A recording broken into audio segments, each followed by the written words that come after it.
Сайн байцгаана уу? 50-аас 50 мэдчилж байна. 50 амьдралдаа талархаж байна цувралын маань 43 дахь бичлэг эхэлж байна.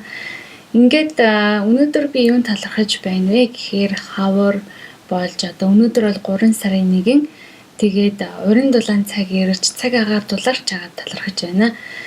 Тэгээд цаг агаар сайхан болохын хэрээр бас хаварч бас нэлийн салхитай тэгээд дулаан болоод салхитай болохоор утаа тогтохгүй тэгээд цэвэр агаартай цэнгэрч гэсэн гоё цэлмэг байгаа болохоор гадуур гарч салхинд алхахад их сайхан тэгээд ер нь бол ирж байгаа цаг одоо ирж байгаа болохоор бас их баяртай байна.